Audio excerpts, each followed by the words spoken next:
우리 성도님들 다 성씨가 다 다른 걸로 알고 있습니다. 우리나라에 제일 많은 성씨가 김씨이고 또 그 다음이 이씨이고 또 박씨 이렇게 성들이 있는데 저 같은 경우는 이제 이씨이고 저는 전주 이씨입니다. 그리고 전주 이씨 중에서도 아주 그 기세가 센 그 효령대군파라고 하죠.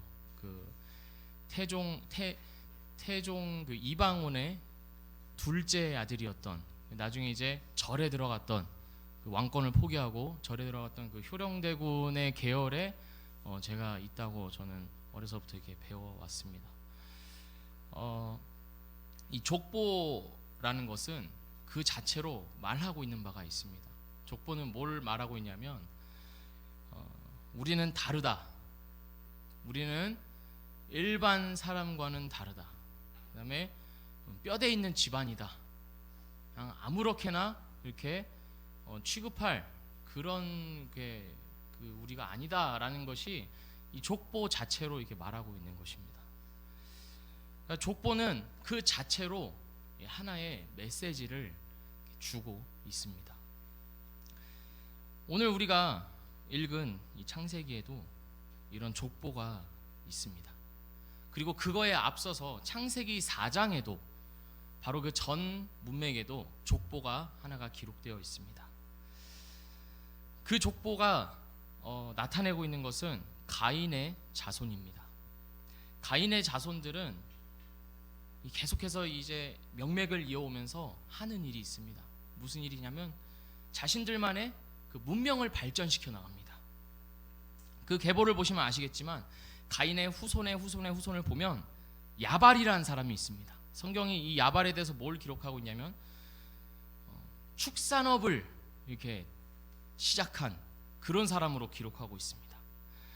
그리고 유발에 대해서 기록하고 있는데, 유발은 수금과 퉁소를 잡는 자, 즉 아름다운 음악과 또 찬란한 그 문화를 이제 꽃피는 것을 시작한 그런 사람으로 기록하고 있습니다.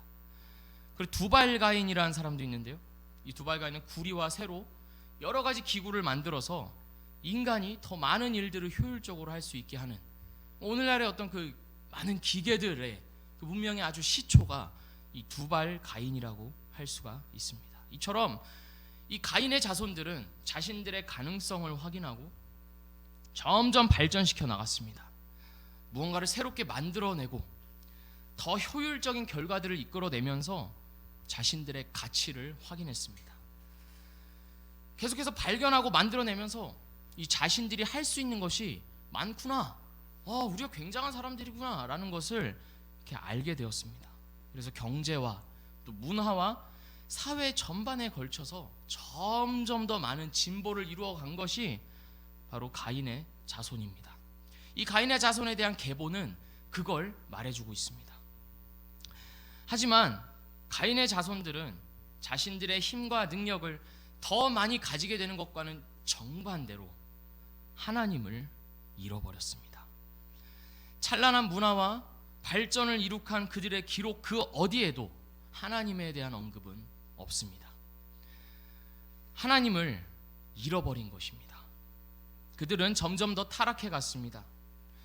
죄된 본성을 억제하지 못한 채 고삐 풀린 망아지처럼 자신들의 욕구를 충족시키기에 바빴습니다. 그 계보의 마지막에 나오는 가인의 7대 손 라멕이 인간의 타락을 적나라하게 보여줍니다. 라멕은 음란했습니다. 아내 한 명으로 만족하지 못하고 2명을 두었습니다. 그 일부 다처제라는 그 아주 악질적인 이 관습은 이 라멕으로부터 시작된 것입니다. 또한 라멕은 잔인했습니다. 자신에게 상처를 입힌 한 소년이 있었는데 그 소년을 죽여버렸습니다. 그리고 라멕은 교만했습니다. 그 소년을 죽은 후에 부른 노래가 있습니다. 가인을 벌하는 자에게는 벌이 7배지만 나를 죽이는 사람을 위해서는 벌이 77배다. 이게 무슨 말입니까?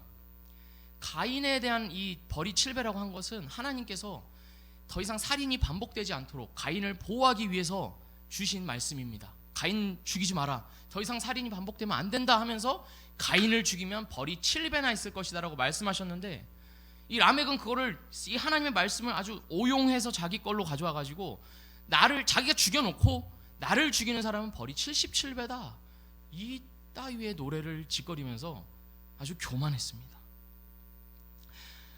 그러니까 이 라멕의 이런 오만방자함은 하나님의 떠난 자들의 특성을 보여주는 것입니다. 그들은 하나님을 모릅니다. 하나님을 신경 쓰지 않고 자신만 중요할 뿐입니다. 자기의 욕구와 자기의 자존심만이 중요합니다. 창세기 4장을 다 읽으면 우리는 어떤 느낌을 받냐면, 하나님께서 만드시고 보시기에 심히 좋았다라고 했던 감탄하셨던 이 세상이 완전히 망가져 버린 것입니다. 사람은 하나님을 위해서 창조되었지만 죄 가운데 출생하는 인간들은 더 이상 하나님을 위해서 살지 않았습니다. 그 가운데 오늘 본문인 창세기 5장이 기록된 것입니다. 가인의 후손이 하나님을 떠나 자신들만의 문화를 만들고 자신들의 힘을 키워가는 이 시대 속에서 그것이 전부가 아니다 라고 말하는 듯이 이 족보가 기록되었습니다. 비록 하나님께서 창조하신 세계가 죄로 인해서 망가지고 왜곡되고 더러워졌지만 그 가운데 하나님께서 두시고 남은 자들이 있음을 오늘 우리가 읽은 이 족보를 통해서 말해주고 있는 것입니다. 이 족보가 계속해서 반복하는 한 단어가 있습니다. 성도님들 발견하셨나요? 죽음입니다. 우리 성도님들은 생산에 좀 더 초점을 맞추셨는데 아무래도 그렇지만 이 성경이 여기서 말하고 있는 것은, 계속해서 반복해서 말하고 있는 것은 죽음입니다. 아담도, 셋도, 에노스도, 그 밑에 사람들도 모두 죽었습니다. 선악과를 먹으면 반드시 죽으리라는 하나님의 말씀이 그대로 이루어진 것입니다. 사단은 죽지 않는다고 했습니다. 하지만 거짓말이었습니다. 그 거짓말이 탄로가 나버렸습니다. 반드시 죽으리라고 했던 하나님의 말씀대로 사람은 죽기 시작했습니다. 비록 이들이 하나님의 택한 백성들이었지만 죄의 결과를 피할 수는 없었습니다. 이들은 모두 죽었습니다. 그런데 아담의 7대 손인 에녹에 대해서는 죽었다는 기록이 없습니다. 이 에녹에 대해서는 아주 특별한 내용을 기록해 놓았습니다. 죽지 않았습니다. 그 대신 하나님께서 데려가셨습니다. 24절은 이렇게 기록하고 있습니다. 에녹이 하나님과 동행하더니 하나님이 그를 데려가심으로 세상에 있지 아니하였더라. 하나님께서 에녹을 바로 하늘로 데려가셨다는 것은 이 창세기 5장에 기록된 족보의 사람들에게 크나큰 위로가 되었을 것입니다. 그 사람들은 악한 세상에 살고 있었습니다. 그 가족들 말고는 하나님을 찾는 자들이 없었습니다. 세상은 점점 악해져서 하나님이 없는 듯이, 세상이 모두 자기의 것인 듯이 마음껏 자신의 욕구를 충족해가면서 이 세상을 죄로 가득히 채우고 충만하게 하였습니다. 그 세상 속에서 믿음을 가지고 살기란 여간 쉽지 않은 일이 아니었을 것입니다. 우리도 그렇지 않습니까? 하나님을 모르는 이 세상 속에서, 하나님을 떠나는 이 문화 속에서, 이 넘실대는 그 많은 하나님 없는 정보 속에서 우리가 얼마나 이 마음을 지키기가 어려워하면서 살고 있습니까? 많은 유혹이 있고 핍박이 있고 또 조롱이 있었을 것입니다. 그 족보에 있었던 사람들이 붙잡고 있던 것이 무엇이겠습니까? 오늘날처럼 우리에게 이 성경이 있는 것도 아니고 별다른 어떤 신앙 서적이 출판되는 것도 아닌데 무엇을 보고 그들이 그 믿음을 지켰겠습니까? 자신들의 아버지로부터 이어져 내려오는 이야기였습니다. 하나님께서 이 세상을 창조하셨다는 이야기, 그리고 사람을 지으시고 생육하고 번성하라는 명령을 주셨다는 이야기. 하지만 사람이 아담과 하와가 뱀의 유혹에 빠져서 선악과를 먹음으로 죄를 짓게 되었고 죽음이 이 세상 가운데 들어왔다는 그런 이야기. 하지만 하나님께서 여자의 후손이 뱀의 머리를 상하게 할 것이라는 그 구원을 선포하셨다는 이야기. 이런 아주 제한적인 이야기만이 그 계보에 기록된 사람들의 믿음을 지탱하고 있었습니다. 그 가운데 에녹이 하늘로 들려 올려진 것은 이 사람들에게 엄청난 위로와 확신이 되었던 것입니다.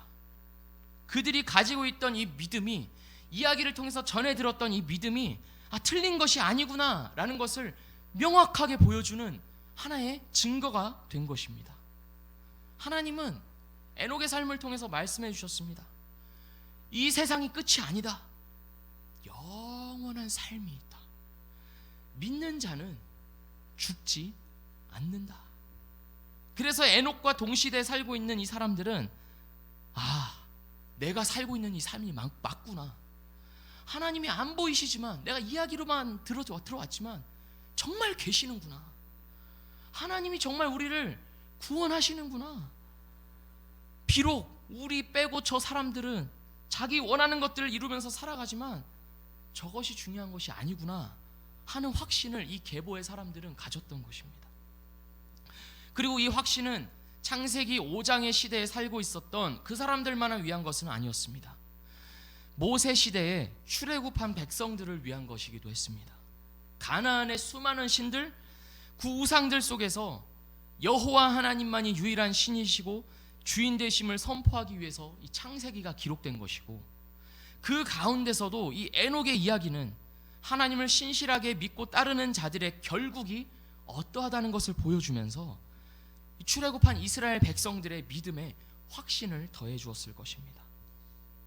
또 이 이야기는 그 이스라엘 백성들만을 위한 것은 아닙니다. 이 자리에 있는 우리를 위한 것이기도 합니다. 가인의 자손, 그리고 하나님을 모르는 자들은 그들만의 문화와 화려함과 부유함과 발전을 이룩하면서 살아갑니다. 자신들의 힘과 능력에만 의지해서 살아가고 있습니다. 그런 사람들이 대다수인 이 세상 속에서 우리가 살아가고 있습니다. 에녹이 하나님에게 바로 올라간 것은 우리들에게도 이 믿는 자의 결국이 어떠한지, 어떠한 신비한 일이 일어나는지, 우리가 결과적으로 있게 될 곳이 어디인지를 보여주면서 우리에게 위로와 확신을 주는 것입니다. 그렇다면 왜 에녹이었을까요? 이 창세기 5장에는 에녹만 있는 것이 아닌데 왜 하필이면 에녹이었을까요? 히브리서 11장 5절은 우리에게 이 에녹에 대한 하나의 단서를 제공해 줍니다. 제가 읽어보겠습니다. 믿음으로 에녹은 죽음을 보지 않고 옮겨졌으니 하나님이 그를 옮기심으로 다시 보이지 아니하였느니라. 그는 옮겨지기 전에 하나님을 기쁘시게 하는 자라 하는 증거를 받았느니라.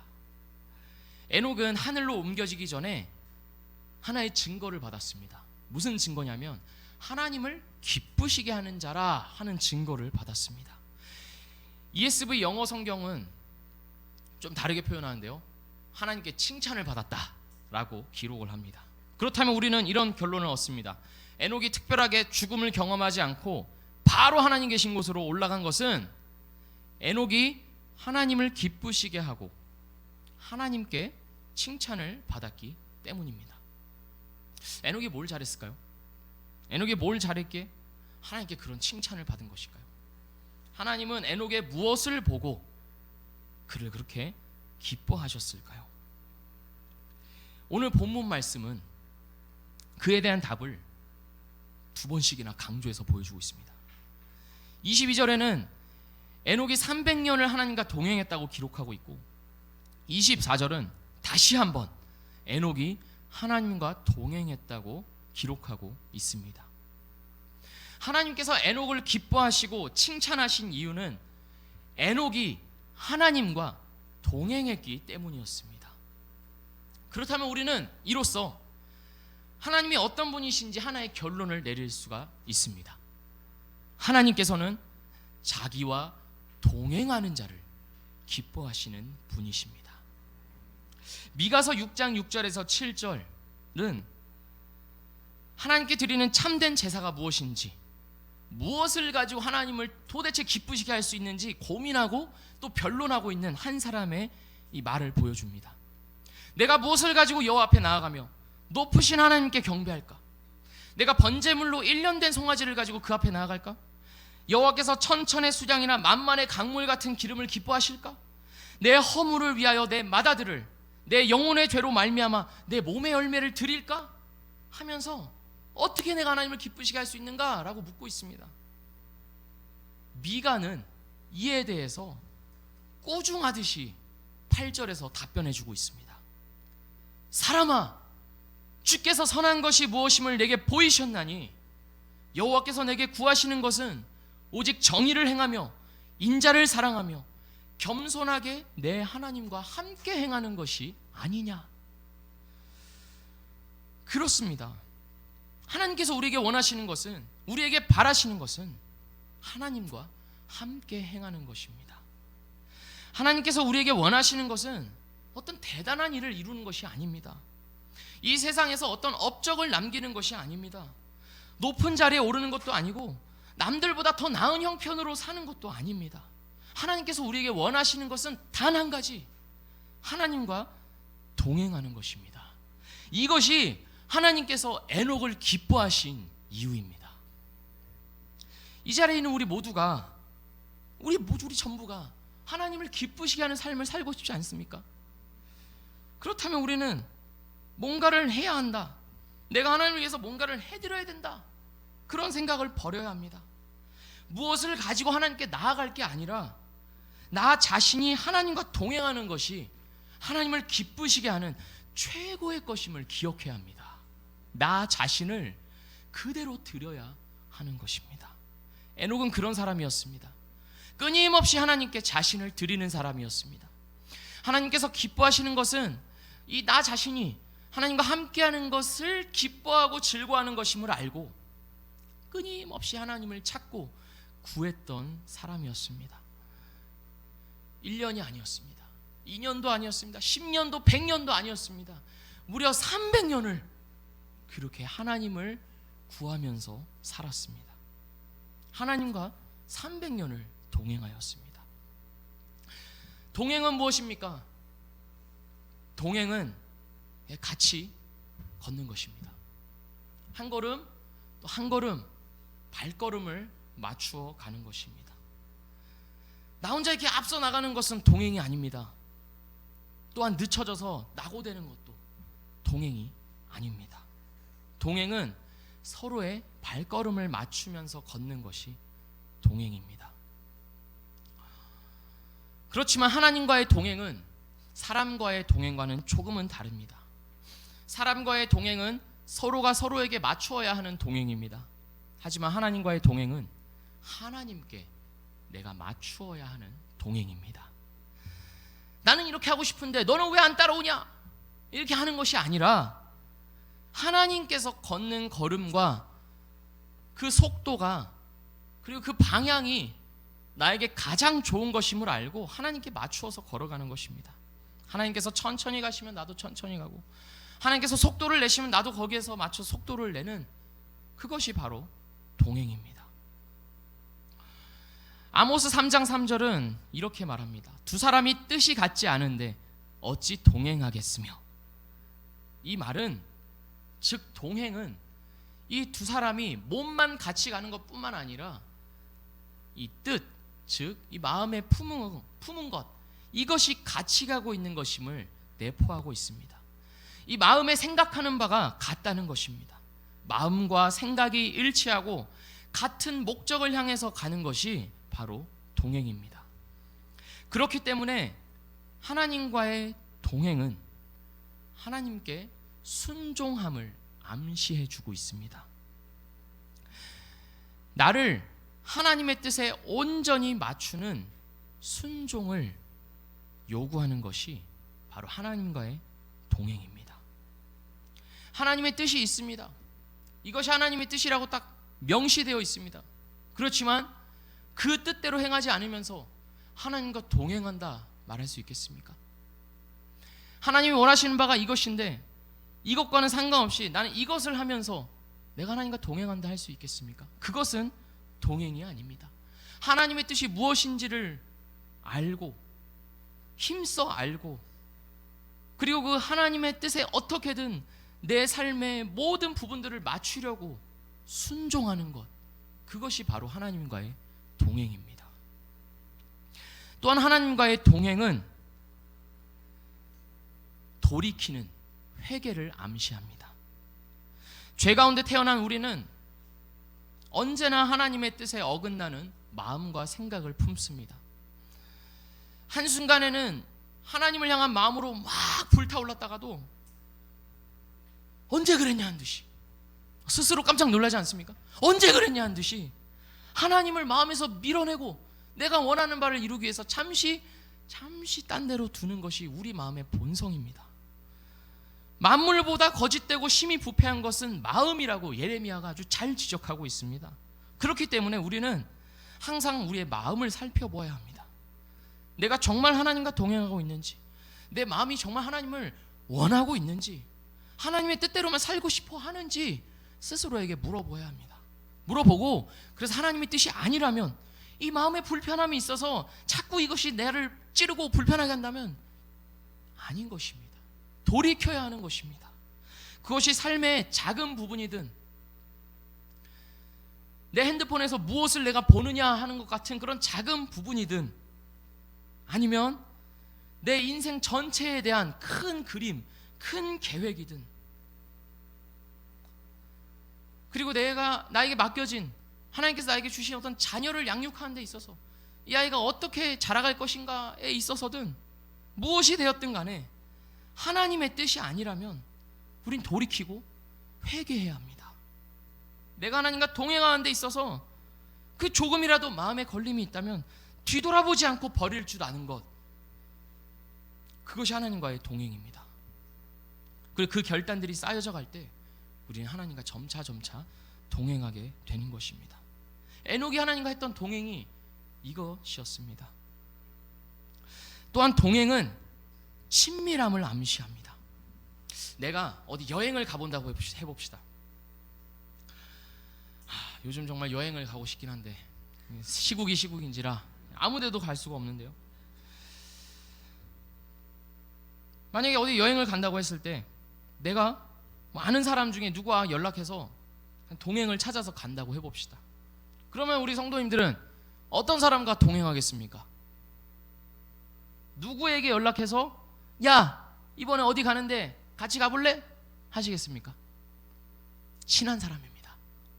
나랑 제일 친하고 나랑 가장 편한 사람입니다.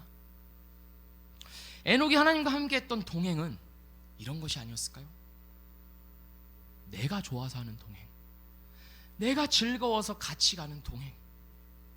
하나님께서는 에녹이 하나님과 함께 하려고 하는 그 모습이, 에녹 자신이 하나님과 어떻게든 같이 하려고 하는, 내가 좋아서 하나님을 찾는 그 모습이 얼마나 기쁘셨을까요? 자신이 처음 만들었던 사람, 하나님과 영원토록 함께하게 하려고 만드셨던 그 사람 아담이 실패했던 그 동행, 그렇지만 그 칠대 손에서 에녹에게서 이런 모습을 발견하시고 하나님께서 얼마나 귀하게 여기셨을까요? 에녹이 죄악 중에서 출생했음에도 불구하고 그 본성을 따르지 않고 하나님을 즐거워하고 하나님과 함께하려는 모습을 보고 사람 지으셨음을 후회하고 아파하던 하나님께서 얼마나 그 마음의 위안을 받으셨겠습니까? 그래서 하나님은 에녹을 그냥 둘 수가 없었습니다. 이 악한 세상에서 정녕 하나님의 뜻과는 반대로 가는 이 세대 속에서 에녹을 보여주고 싶으셨을 것입니다. 자신을 향한 이 에녹의 신실한 마음을 하나님만 자신만 알기를 원하지 않으셨을 것입니다. 그래서 하나님은 에녹을 높이 들어 쓰셨습니다. 에녹으로 하여금 본보기가 되게 하신 것입니다. 하나의 이정표가 되게 하신 것입니다. 신실한 믿음을 가지고 사는 자들이 결국에는 어디를 향해 가고 있는지를 이 에녹의 삶 전체를 통해서 보여주시는 것이었습니다. 아담이 죄를 짓지 않았다면 인류 전체가 경험했을 그 놀라운 신비한 일을 보여주시는 것입니다. 그리고 비록 사람이 죄를 지었지만 예수 그리스도 안에서 새롭게 되고 재창조가 된 믿는 자들이 예수 그리스도께서 재림하실 때 어떻게 될 것인지를 이 에녹을 통해서 미리 보여주시는 것입니다. 데살로니가전서 4장 16절에서 17절은 이렇게 말하고 있습니다. 주께서 호령과 천사장의 소리와 하나님의 나팔 소리로 친히 하늘로부터 강림하시리니 그리스도 안에서 죽은 자들이 먼저 일어나고 그 후에 우리 살아남은 자들도 그들과 함께 구름 속으로 끌어올려 공중에서 주를 영접하게 하시리니 그리하여 우리가 항상 주와 함께 있으리라. 사랑하는 성도 여러분, 하나님께서는 우리를 이 시대의 에녹으로 두셨습니다. 에녹이 그 시대 가운데 하나의 이정표가 되고 본보기가 되었습니다. 하나님과 동행함으로 하나님 자신을 기뻐하고 하나님의 그 충만하심과 하나님 안에 있는 그 놀라운 것들을 하루하루 발견해가면서 즐거워하고 기뻐했던 것이 에녹이었습니다. 그리고 그 에녹의 삶을 통해서 하나님께서 그 시대에 말씀해 주셨습니다. 이곳에 모여서 예수 그리스도를 믿는 믿음으로 이 자리에 나와 있는 우리 모두에게도 하나님은 이 에녹처럼 우리를 이 세상에 보여주기 원하시는 것입니다. 하나님을 찾지 않은 이 시대 속에서 하나님을 찾는 우리의 모습을 통해서, 하나님을 기뻐하는 우리의 모습을 통해서, 하나님을 그 무엇보다도 즐거워하고 사랑하는 그 모습을 통해서 이 시대 가운데 보여주고 싶으신 것입니다. 이 하나님의 본보기 삼아주고 싶어 하시는 그 모습을 따라 살아가시는 우리 모든 성도님들 되시기를 바랍니다. 제가 어렸을 적이었습니다. 저희 어머니는 어딜 가든지 꼭 저를 보여주고 싶어 하셨습니다. 누구를 만나든지 얘가 제 아들입니다 하시면서 그 지금 성도님들이 약간 하고 계시는 그 오묘한 그 자랑스러운 미소를 띠면서 저를 막 보여주셨습니다. 그리고 저에 대해서 막 이렇다 이런 말씀들을 많이 하셨습니다. 저는 그런 상황들이 그렇게 썩 좋지는 않았습니다. 하지 않아도 되는 말 같고 부끄럽기도 하고 아무튼 좀 하지 않았으면 했습니다. 어머니께 말씀드리기도 했습니다. 내 이야기 좀 하지 말라고. 어머니는 알았다고 하시면서도 언제 그랬냐는 듯이 같은 상황이 되면 저를 꼭 드러내서 보여주셨습니다. 아들이 태어나고 키우다 보니 이제 이런 어머니의 마음을 조금은 알 것 같습니다. 너무 이쁘거든요. 네. 그래서 누구에게든지 막 자랑하고 싶고 막 보여주고 싶은 것입니다. 저희 어머니도 그러지 않으셨나 짐작해 봅니다. 제가 많이 자랑스럽고 사랑스럽고 해서 누구에게든지 보여주고 싶어 하셨던 것 같습니다.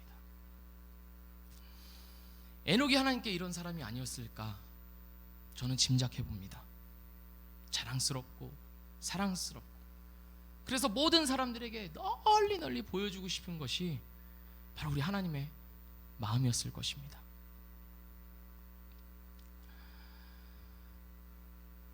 우리 모든 성도님들이 하나님이 이 세상 가운데 널리 보여주고 싶은 사람, 무엇을 해서가 아니라 무엇을 성취해서가 아니라 내 안에 계신 예수 그리스도를 하루하루 더욱 사랑함으로써, 그리고 사랑해야지 해서 하는 게 아니라 그 하나님 자신을 정말 즐거워함을 통해서 이 세상 가운데 에녹처럼 보여주고 싶어 하시는 그 마음을 우리가 알아서 그 하나님과 동행하는 삶을 살아가기를 바랍니다. 점점 어두워져 가고 있고 악해져가는 이 시대 속에서 이런 자들이 있다. 자신을 기쁘게 하는 것이 아니라 나를 기쁘게 하는 자들이 있다. 영원한 나라를 바라보며 사는 자들이 있다. 나를 끊임없이 찾고 나에게 나오는 자들이 있다. 보이지 않는 것을 믿음으로 보는 자들이 있다. 그렇게 보여주는 우리 모두의 삶이 되기를 주님의 이름으로 축복합니다. 기도하겠습니다.